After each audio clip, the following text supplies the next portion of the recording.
Nah, sehingga digunakan sebagai feed pada antena parabola untuk antena. Jadi kalau untuk antena horn itu referensi pengukuran biasanya. Nah, jadi kalau saya biasanya saya gunakan jadi antena referensi pengukuran dan juga antena pemancar digunakan karena itu kan dia broadband ya, bisa digunakan pada banyak frekuensi. Di feed horn antena parabola juga menggunakan antena horn ya, karena bisa melewatkan power besar dan juga gainnya juga untuk antena horn sendiri kan cukup besar sehingga ditambahkan reflektor jadi sangat lebih besar lagi. Nah, ini kira-kira perhitungan secara sistematis dan desain antena horn ya. Dalam hal ini adalah desain antena horn yang H-plane ya. H-plane artinya dia gambarannya adalah seperti ini, mengarah ke bidang pendeknya, atau kalau kita lihat di waveguide itu kan ada mode TM dan mode TE waktu itu. Nah, ini lebih ke mode medan magnetnya. Jadi gambarannya kira-kira seperti ini ya. Jadi dengan asumsi kita ambil titik tengah patokan ke arah Z, dimana ini merupakan di tengah-tengah antara A. A itu merupakan panjang dari penampang waveguide-nya, sedangkan B ini adalah lebar dari penampang permukaan waveguide-nya. Nah, dari sini kita bisa menentukan ya lebarnya itu sesuai dengan kebutuhan A-nya. Makanya kita lihat ada AX dan AH-nya, ini sudut yang dihasilkan dari bidang perbatasan antara tengah-tengah A dengan juga batas ujung dari antena horn. Nah, kira-kira penampangnya seperti ini ya. Nah, untuk directivitas yang dihasilkan dalam antena horn desain H-plane ini kita sebut dengan DH ya, directivitasnya. Itu ada variabel utama yang mempengaruhi yang disebut dengan rho H ya. Ini adalah merupakan optimum dari aperture dari si A-nya ini, si A yang ini tadi nih. Nah,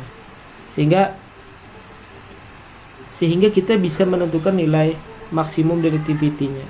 Dari lebar A ini yang dibatasi menjadi di tengah menghasilkan sudut tadi, itu peran utamanya apa? Yaitu adalah menentukan nilai maksimum directivitas yang dihasilkan oleh antena dengan desain H-plane ini. Nah, sehingga kalau kita tentukan nilai aperture safety-nya itu adalah dengan equation sebagai berikut untuk nilai A-nya. Jadi 3 dikalikan dengan lambda dan juga nilai optimum dari nilai aperture H-nya tadi. Sehingga kalau optimum feed horn-nya kira-kira ketika menentukan phase of error-nya itu adalah sebagai berikut. Ini nilai T optimumnya. Nah, sehingga kalau kita lihat, kita bisa melihat nih teman-teman dari tabel ya. Jadi rho H itu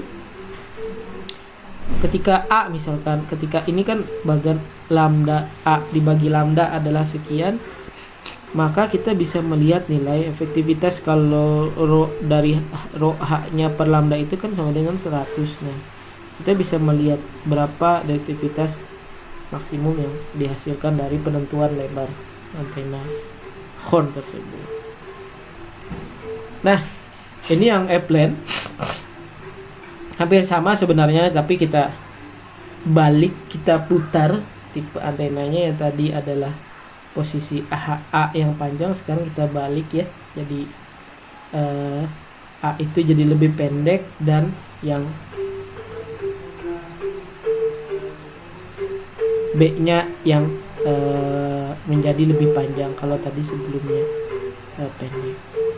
Penentuannya sama seperti dengan H-plane tadi, tapi ini posisinya saja yang dirubah.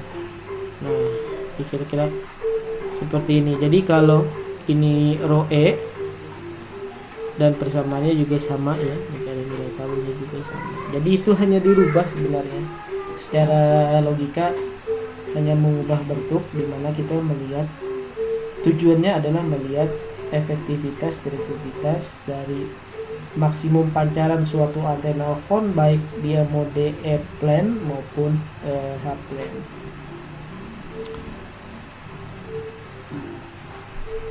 Nah, kalau yang piramid berarti kan ada dua ya, variabelnya sama antara A dan B, maka merupakan persamaannya itu merupakan penggabungan, sebenarnya penggabungan dari yang E-plane maupun yang ke H-plane. Makanya ada row H-nya dan juga ada row E-nya, jadi dia penggabungan. Jadi kalau teman-teman memahami salah satu konsep saja dari misalkan E-plane atau H-plane, ketika kita melihat contoh seperti piramid ini akan lebih mudah, karena itu hanya merupakan penggabungan, teknik penggabungan dari antena phone tadi. Nah, ini untuk mencari nilai panjangnya L, jadi panjang si moncong horn tersebut.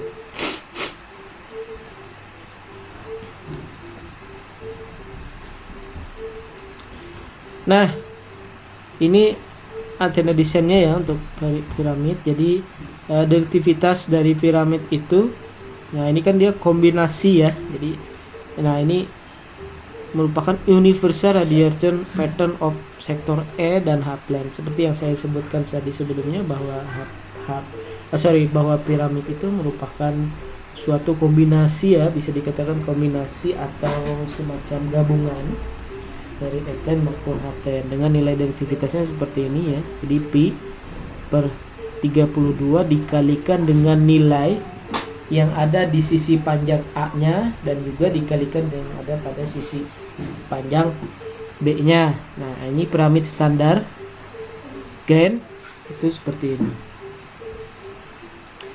Nah, jadi untuk efektivitas apertur 50%, gainnya adalah seperti ini, epsilon AP dikalikan dengan 4pi ya per 2 per lambda per kuadrat dikalikan dengan apertur antenanya sama dengan didapat seperti ini. Jadi nilainya adalah setengah dari 4pi per lambda per 2 dikalikan dengan panjang A dan panjang B nya, itu akan mendapatkan nilai gain untuk antena piramid. Jadi seperti itu untuk tipe antena yang square maupun rektangular. Jadi cukup mudah ya teman-teman. Banyak kok anak-anak bimbingan saya yang tertarik tugas akhir merancang tipe-tipe antena phone, karena antena phone ini untuk komunikasi dengan tower besar itu sangat dibutuhkan ya, karena sangat menarik. Jadi kalau kita bikin sendiri lebih murah dibandingkan kita harus beli di luar negeri. Nah, ini ya overall geometrinya. Jadi kalau penentuan nilai directivitasnya adalah ini, kemudian sebagai acuan nilai A, ini nilai A acuannya, nilai HPBW H-nya ya, H-plane, dan ini nilai HPBW E-plane-nya. Karena kata saya tadi kan itu kan penggabungan ya, piramid itu merupakan penggabungan dari E-plane dan H-plane. Nah, itu tadi contoh antena horn. Jadi antena yang paling sering saya kerjakan, saya buat terkait untuk komunikasi radar dan satelit. Nah, selanjutnya kita akan masuk ke antena yang dikembangkan dari antena dipol, atau kita sebut dengan antena linier ya teman-teman. Saya harap bisa dipelajari mandiri tadi antena horn agar bisa dipahami ya. Syukur nanti tugas besar atau tugas akhirnya bisa mengarah ke antena tersebut. Oke, selanjutnya kita akan di pertemuan selanjutnya kita akan membahas antena linier dan turunannya.